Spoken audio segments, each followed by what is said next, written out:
Bismillah ar-Rahman ar-Rahim. Iyyaka na'budu wa iyyaka nasta'in. Mr. President, Honorable Secretary General, Excellencies, ladies and gentlemen, I feel honored today to represent my country at this forum of world leaders, where we have a chance to discuss problems that the world is facing. I want to talk about a lot of problems, but just four today. And I especially came to this forum despite a difficult time in my country, facing challenges. I would not have come, but because I feel that there are some very urgent problems which the world must address. So first of all, I start with climate change. So many leaders have talked about climate change. But Mr. President, I feel that there is a lack of seriousness. Perhaps world leaders some of the leaders who can do a lot, do not realize the urgency of the situation. We have a lot of ideas, but as someone said, ideas without funding is mere hallucination. Pakistan, I'll give you start with my own country. Our country is amongst the top 10 nations in the world which are most affected by climate change. We depend upon our rivers. We are mainly an agricultural country. And 80% of the water in our rivers comes from our glaciers. The glaciers not just on the Pakistani side, even India. The river, the 80% of the water in Ganges and the Indian rivers also comes from the glaciers, from the Himalayan glaciers, Karakoram, Hindu Kush. And these glaciers are melting at quite a rapid pace. We detected already 5,000 glacial lakes in our mountains. And if this keeps going, if nothing is done, we are scared that humans are facing a huge catastrophe. In my country, when my party came to power in the province of KP, we planted 1 billion trees in 5 years. Now we've set ourselves a target of 10 billion trees in Pakistan. Idea being to counter the effects of global warming. But one country cannot do anything. This has to be a combined effort of the world. My optimism comes from the fact that humans, the Almighty has endowed humans with great powers. We can do anything, provided our survival instinct is stirred up. And this is really what I hope that the United Nations will take a lead in this. There must be more emphasis. Richer countries must be pushed. Countries that are mainly are responsible for greenhouse gas emissions. They must be pushed because our country contributes minuscule amount to greenhouse gases. So I feel that the United Nations must take leadership in this. My second issue for me right now is even more critical. Mr. President, every year, billions of dollars leave the poorer countries and go towards rich countries. billions of dollars siphoned off by the ruling elites of the developing world. And they find their way into Western bank accounts, offshore accounts, tax havens, expensive properties hidden behind companies bought in Western capitals. Mr. President, this is devastating the developing world. This is causing more poverty, debts. It's impoverishing the developing world. The difference between rich and poor countries is growing because of this. Money laundering, which happens because money leaves the poorer countries into rich countries, is not treated the same as, for instance, money from drugs or terror financing. The seriousness which terror financing and money from drugs, the way it is treated, it's not the same. The way the poor countries are being plundered by their elites. It's not happening. In my country, when I took charge of our government a year back, in the 10 years preceding that, our total debt went up 4 times. The debt we had accumulated in 60 years, just in 10 years, it went up 4 times. As a result, the total revenue we collected in 1 year, half of it went into debt servicing. How are we going to spend money on our human beings, 220 million people, when half the money is going into debt servicing? Because our country was plundered by the elites, the ruling elite. And easily they could get the money out. And when Mr. President, we located properties in Western capitals bought by this money through corruption and money laundering, located the properties of these corrupt leaders, we find it so difficult to retrieve it. That money, if we retrieved that money, we could spend on our human beings. But it's so difficult. The laws protecting these criminals. We do not have the sort of money to have expensive lawyers and spend millions and millions of dollars. We need help from the rich countries. And Mr. President, it's critical. The rich countries must show political will. They cannot allow this to happen.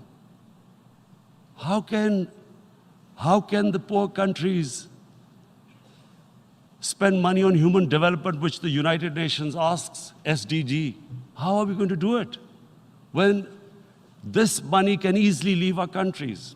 So, unless the rich countries intend to build walls to stop economic refugees coming as we see right now, they must take action.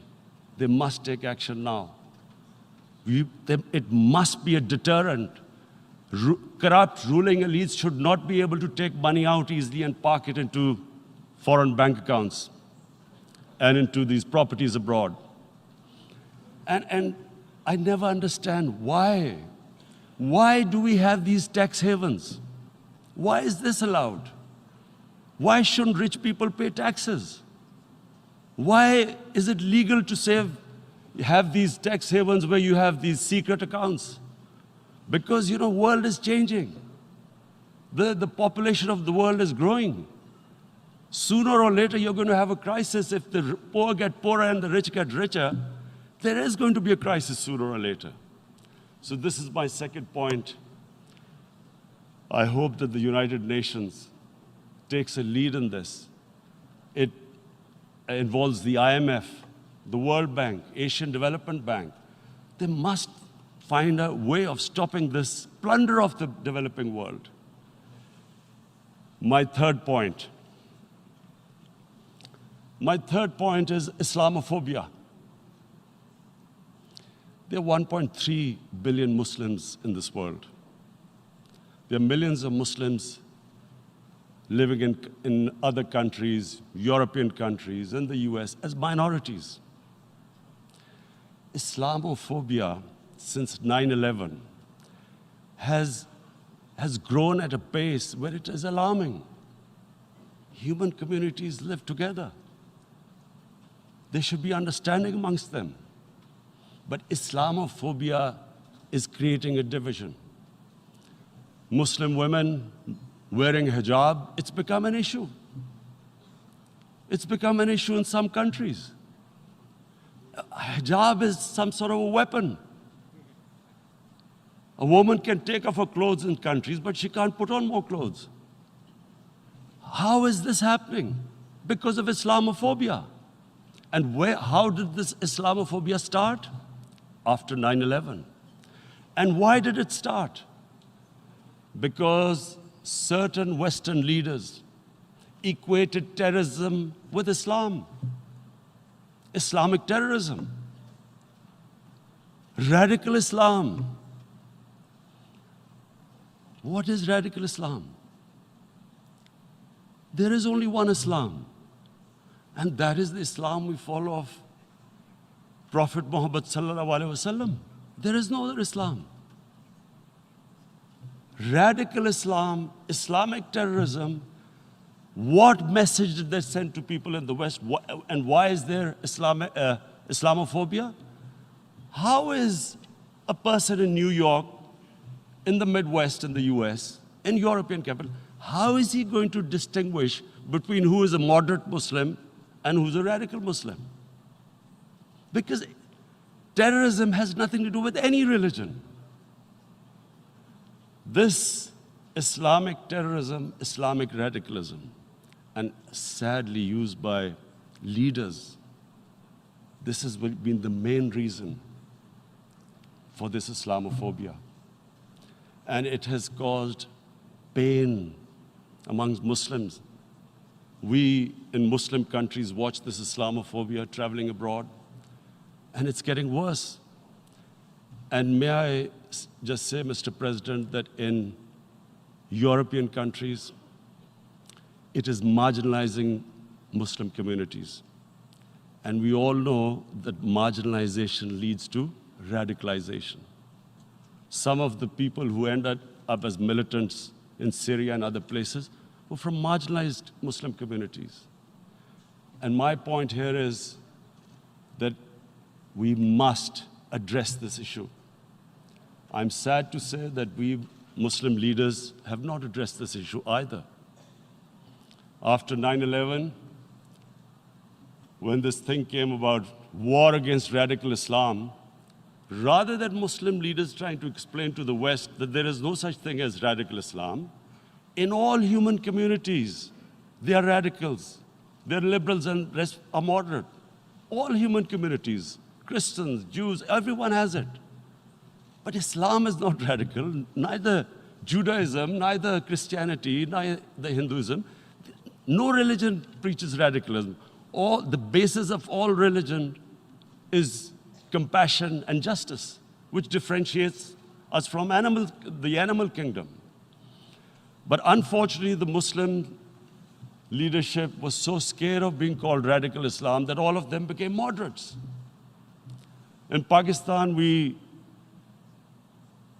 were in the eye of the storm, and our government coined a phrase called enlightened moderation. No one knows what it meant, but everyone started putting on Western suits that they were moderates, started speaking.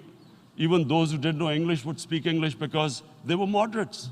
No one had a clue what it was, because we, in the Muslim world, did not explain to the West that there is no such thing as radical Islam. One of the reasons why, after 9/11, Islam was supposed to be equated with terrorism was suicide attacks. Because the 9/11 bombers did a suicide attack, all sorts of theories came up that the Muslims are involved in suicide attacks because they will get virgin in heavens. Some came up with, what about women, suicide attackers? So this bizarre thing happened.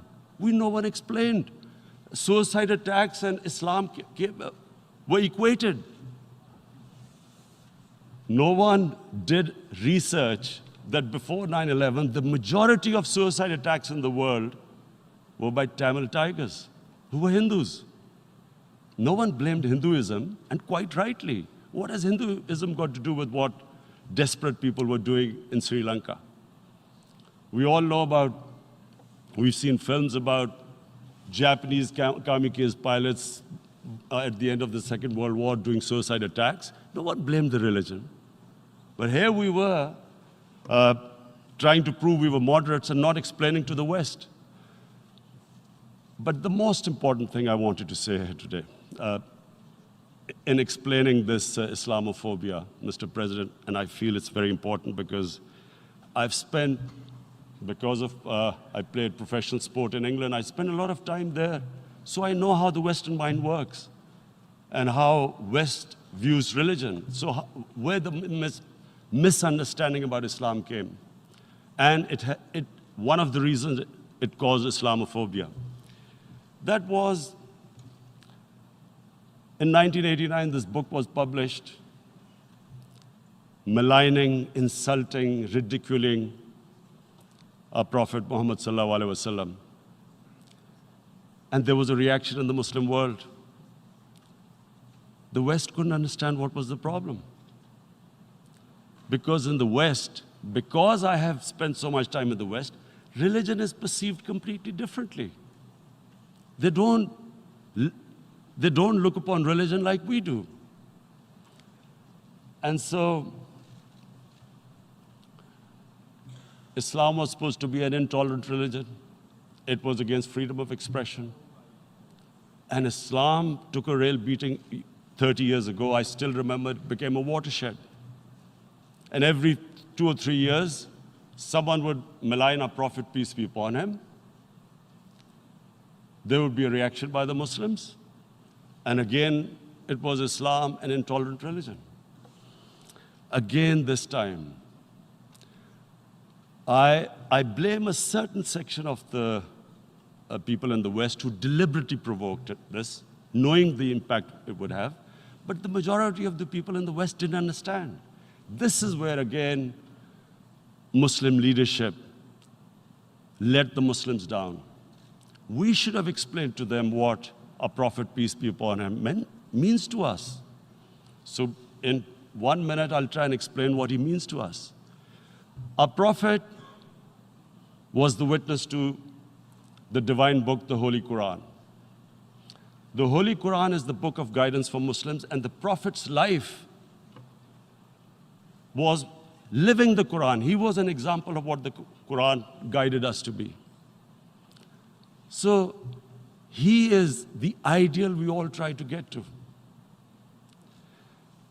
The Prophet created the state of Medina, the first state in Islam. That state was the basis of a Muslim civilization which became the predominant civilization for the next 700 years. And what was that state? I hear such strange things about Islam, that it is against women, it's against minorities. The first state of Islam in Medina, it was the first time a welfare state was set up. The state took responsibility of the weak, widows, orphans, poor people, handicapped. It taxed the rich, spent the money on the poor. The state announced that all human beings are children of Adam, hence equal, whatever the color of their skin. The state announced, the Prophet announced that, and slavery, the whole system depended on slavery as it did for many years in the Western societies. The Prophet said that one of the greatest deeds is to free a slave. But because the society depended on slavery, he said, but if you have to treat them as an equal member of the family. And as a result, something happened in a Muslim world which hasn't happened in any other civilization. Slave dynasties appeared. Slaves became kings. The Mamluks, slaves who ruled Egypt. In India, there were slave dynasties. And then, with minorities, again, you hear that Islam is supposed to be against minorities. Let me just make this clear. In Islam, the Prophet announced that everyone was free to practice his religion.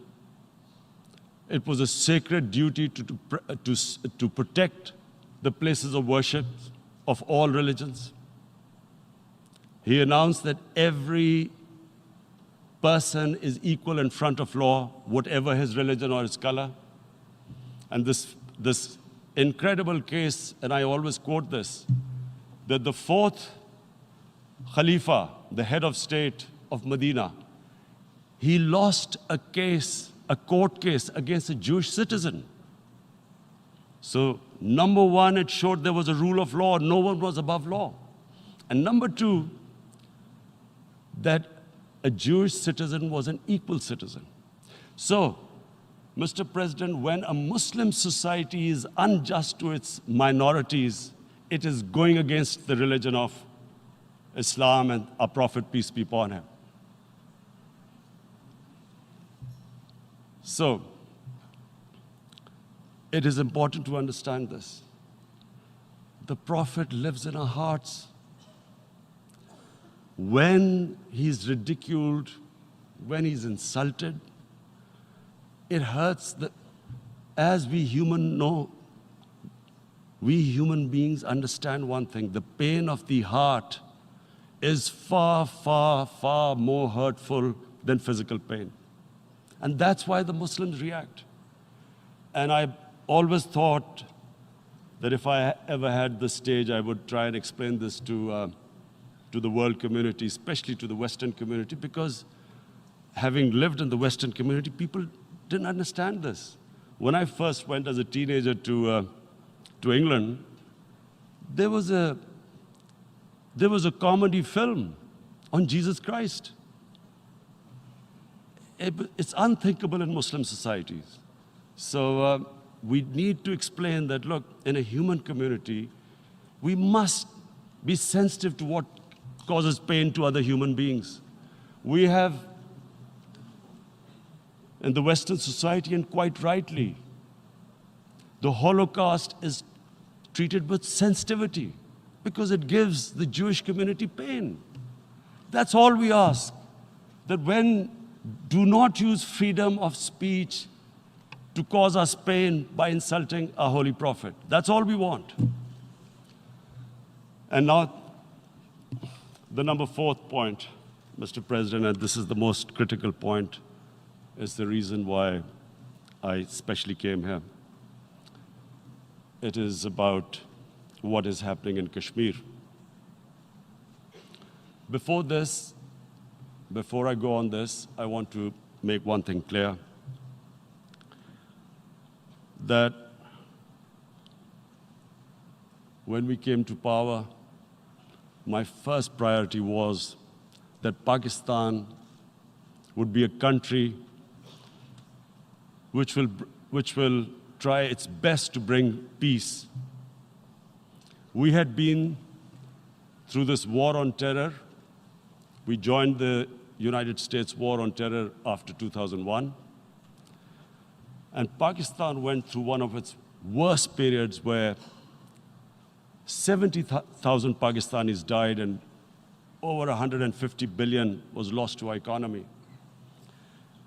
And Mr. President, I opposed the war because in the 80s, Pakistan had joined the Western countries in what was the freedom struggle then in Afghanistan against the Soviets. And it was funded by the Western countries. These Mujahideen groups, which were treated in guerrilla warfare, were trained by Pakistan Army, funded by the Western countries, and especially US, and they waged what was a freedom struggle in Afghanistan The Soviets called them terrorists. We called them freedom fighters. 1989, the Soviets retreated. The Americans packed up and left. Pakistan was left with these groups. Come 9/11, Pakistan joined the United States in this war on terror. And now our government was supposed to, the reason why I opposed joining this war, because here we had indoctrinated them in jihad, meaning freedom struggle against foreign occupation. Now, because we had joined the US, and the US had occupied Afghanistan, now we were supposed to tell them that, no, this is not freedom struggle and jihad, it's terrorism. So that's why I tried to tell then government that, stay neutral, because you will have leverage over them. You will be able to control them. But if you join them, you become collaborators, and they will attack you, which is what happened. They turned against us. We went through a nightmare. 70,000 people killed in a war we had nothing to do with. No Pakistani was involved in 9/11. Taliban were in Afghanistan. Al-Qaeda was in Afghanistan. What had we to do with it? 70,000 Pakistanis died. So when we came to power, we decided that we would dismantle what was left of these groups. And this decision was taken not just by us, but by all the political parties in Pakistan. Unfortunately, they didn't implement it. So we came to power, we decided to implement it, and we dismantled whatever was left of the groups. And I know that India keeps accusing us that there are these groups there. I would like the United Nations to send observers, see for themselves what we've done. No Pakistani government would have dared to do this because it would have created strife. But we decided that there would be no militant organizations in Pakistan. So I need to give you this background and to what I'm going to say later on. And secondly, we started mending fences. I invited the Afghan president. We developed a relationship with Afghanistan. We had problems with Iran. We mended fences there. And then India. Now let me just give you a little background about my relationship with India. Because of cricket, and cricket being it's a passion in the subcontinent, I had great following in India. I have friends in India, and I loved going to India. So immediately, when my party came to power, the first thing we did was to immediately reach out to India. And I spoke to President Modi, and I said, look, we have similar problems. Climate change, poverty, let's get together. Let's resolve our differences through trade. Let's build a relationship on trust. Prime Minister Modi told me that, there were terrorist attacks from Pakistan.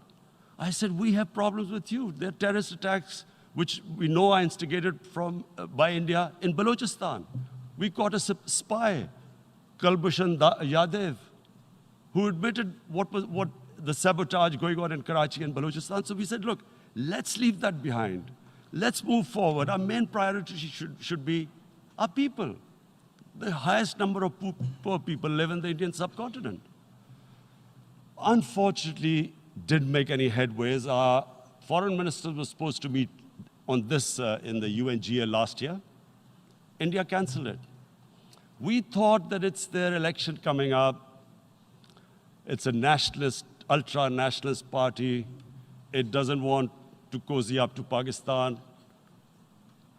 So we thought, okay, we'll wait till the elections. Meanwhile, a 20-year-old Kashmiri boy, whose father said was radicalized by the security forces in Kashmir, blew himself up on an Indian convoy. Immediately, India blamed us. I I spoke to the Indian public on television. I said, if you give us any iota of proof, we will immediately take action because we've clamped down on these groups. Rather than sending us any proofs, they sent their jets in, they bombed us. We retaliated. A jet, 2 of their planes were shot down, 1 pilot bailed out in Pakistan. We immediately returned the pilot, saying that, look, we do not want any escalation.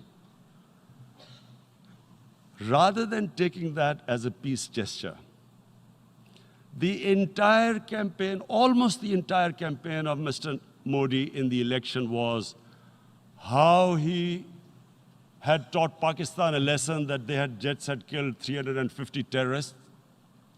Complete lie, they had just killed about 10 trees of ours, which was quite painful given that we are growing all these trees. He then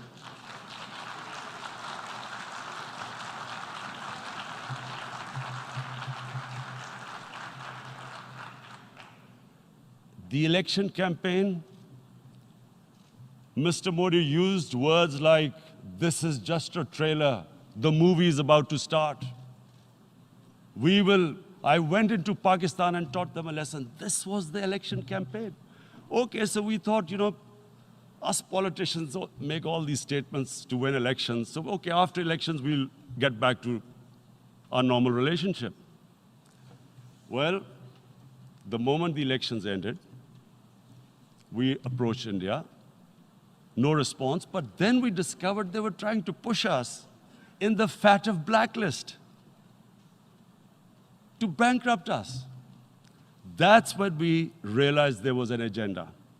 And that agenda became obvious on the 5th August when India went against 11 United Nations Security Council resolutions, which say that Kashmir is a disputed territory and the people of Kashmir have the right of self-determination.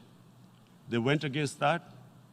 They went against Simla Accord, which is about bilateral, sorting out our differences through bilateral means, went against that. They actually went against the Indian Constitution. Illegally, they revoked Article 370, which gave Kashmir the special status. They got an extra 180,000 troops there. Total number of security forces in Kashmir now are 900,000. And they put 8 million people of Kashmir under curfew.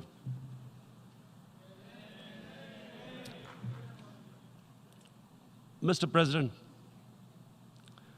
now I just briefly want to make the people understand, how can anyone do something like this?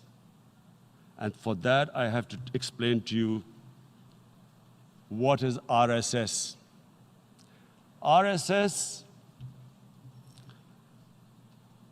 Mr. Narendra Modi is a life member of RSS. RSS was an organization that was inspired by Adolf Hitler and Mussolini, came about in 1925. They believed in racial purity, racial superiority. They also believed they were an Aryan race like the Nazi believed they were an Aryan race. All that I'm saying can be verified. This is the time of information revolution. You can Google all this, what I'm saying. But it is very important for me to explain this to you so you know what is happening in India. This RSS believed in the ethnic cleansing of Muslims from India. At one point, there was racial superiority of the Hindu race. Secondly, it was hatred for the Muslims and for the Christians because they believed that this golden age of Hindu civilization was stopped because of Muslim rule centuries back and then the British rule of India. So it was racial superiority and hatred for Muslims and Christians. This is openly stated. You look at the founding fathers of RSS, Golwalkar and Savarkar. Just Google them and you'll find out. And this ideology of hate is what murdered the great Mahatma Gandhi in 1948.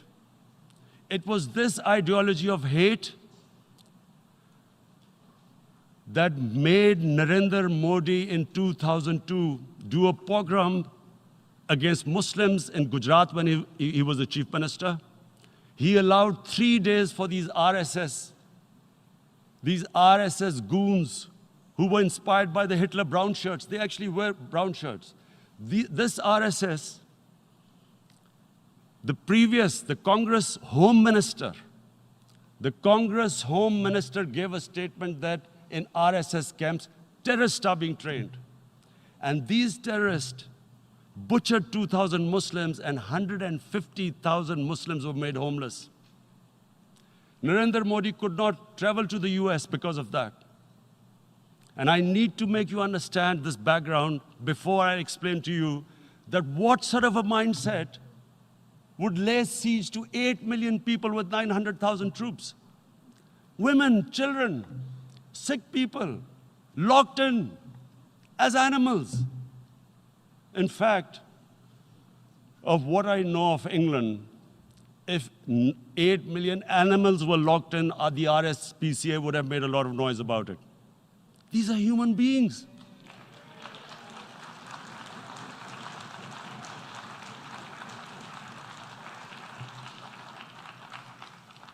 And Mr. President, what comes with racial superiority, these illusions of Aryan superior race, is arrogance.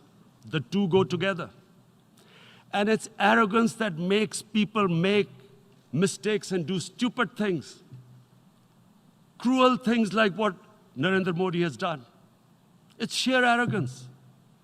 And it's arrogance that has blinded him from the fact that what is going to happen when the curfew is lifted?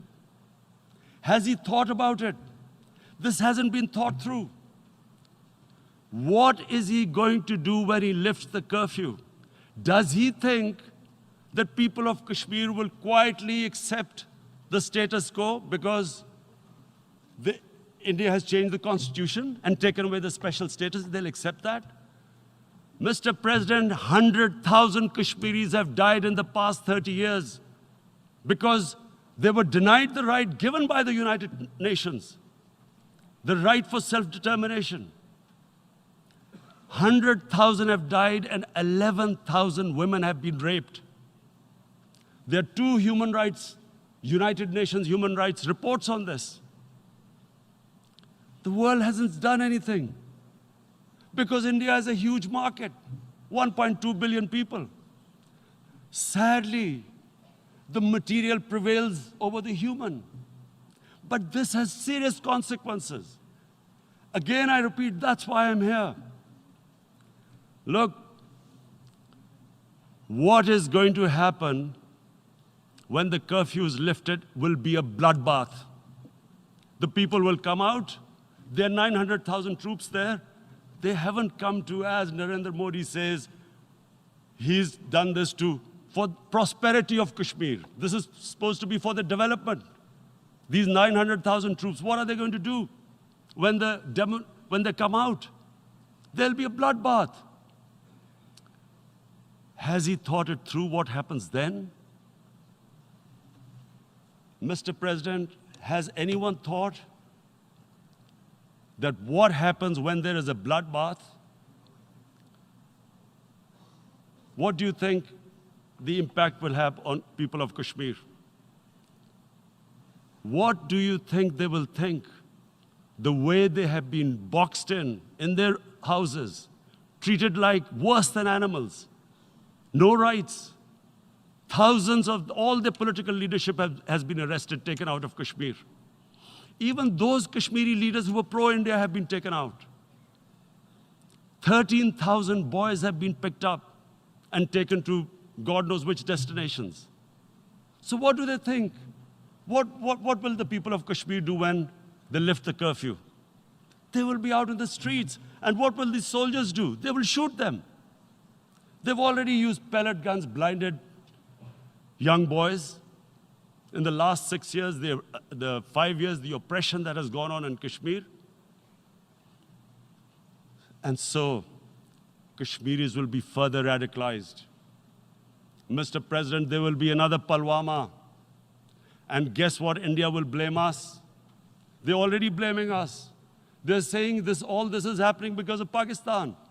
One of their defense ministers said, there are 500 terrorists lined up on the border to go in.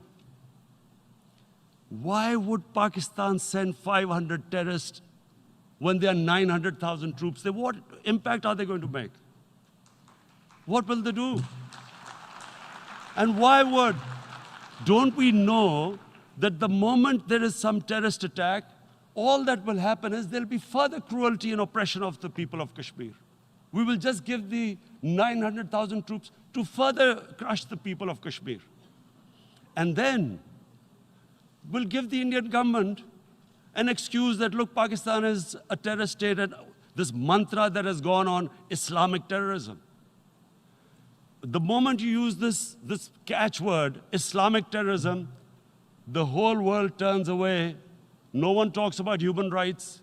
You can do whatever you want, which is what has happened in Kashmir, because they keep using this word, Islamic terrorism. And this is what they're doing right now. What do we benefit from further increasing the cruelty on the people of Kashmir? And why would we want this? But there is no other narrative left for India. As when they lift the curfew, whatever happens, Pakistan will be blamed, and there is always a danger of another Pulwama.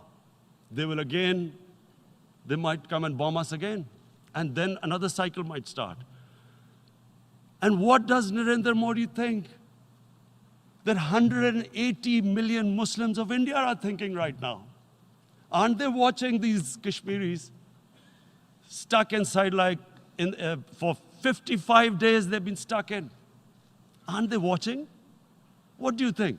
Don't you think that the Muslims will be radicalized in India? And I'm talking about 180 million people. And when they get radicalized, there will be some incident in India somewhere down the line. Again, we will be blamed. And I'm warning you right now, again, we will be blamed. And Mr. President, what about 1.3 billion Muslims who are watching this? And they know that it is only happening in Kashmir because they're Kashmiri Muslims. This is not happening to Kashmiri Hindus. They know that this is happening because of their religion. So what do you think they will be thinking? What do you think the Jewish community would think if there were, forget 8,000 Jews stuck like this? What do you think Europeans would think? What do we think? I mean, any human community, if their members are stuck like that, what do you think they will think? Are we a children of a lesser God? Is it not going to cause us pain? And then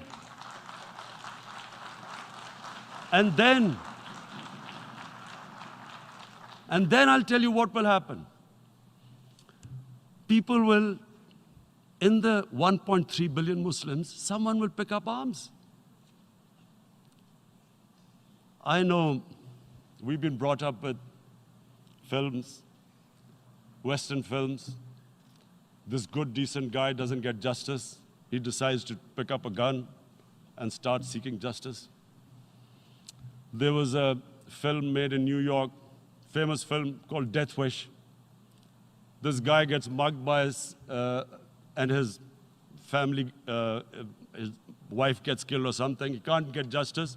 He picks up a gun and he goes around shooting muggers. And the whole cinema cheers him on. So what do you think the Muslims are thinking right now? If there is a bloodbath, there will be Muslims becoming radicals, not because of Islam, but because of what they will see that there's no justice when it comes to Muslims. There were Rohingya Muslims, Myanmar, who are, God knows, almost 1 million people out, ethnic cleansing. What was the response of the world community? So what do you think will be the response of 1.3 billion Muslims? I picture myself. I'm in Kashmir. I've been locked up for 55 days. I have heard about, and there are rapes, Indian Army going into homes, soldiers. Would I want to live this humiliation? Would I want to live like that? I would pick up a gun. You're forcing people. You are forcing people into radicalization. When people lose the will to live, what is there to live for? And this is what, if you can do this to human beings, you are actually radicalizing people. And so, Mr. President, I want to repeat here, this is one of the most critical times. There will be a reaction to this. Pakistan will be blamed. 2 nuclear-armed countries will come face to face like we came in February. And before we head in that direction, the United Nations has a responsibility. This is why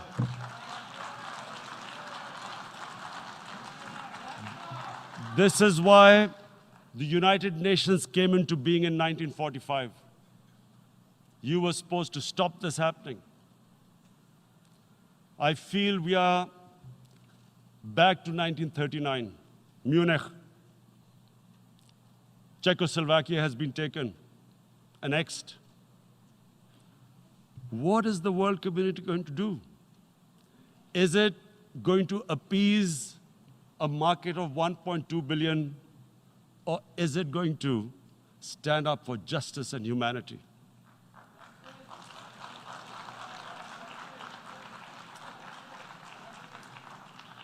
If this goes wrong, you hope for the best, but be prepared for the worst. If a conventional war starts between the 2 countries, Mr. President, if a conventional war starts, and anything could happen, but supposing a country 7 times smaller than its neighbor is faced with the choice, either you surrender or you fight for your freedom till death, what will we do? I ask myself this question. And my belief is, La ilaha illallah, there is no God but one. And we will fight. And when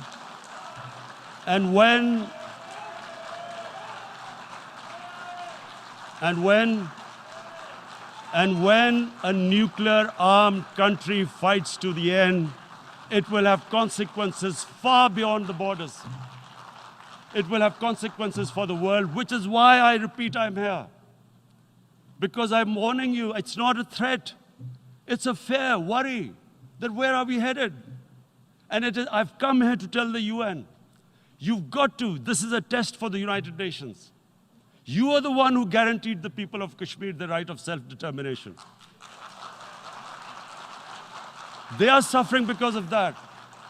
And this is the time. This is the time not to appease like in 1939 appeasement took place. This is the time to take action. And number 1 action must be that India must lift this inhuman curfew, which has lasted for 55 days. It must free all political prisoners, and especially those 13,000 boys that have been picked up. Parents don't know where they've disappeared. And then the world community must give the people of Kashmir their right of self-determination. Thank you.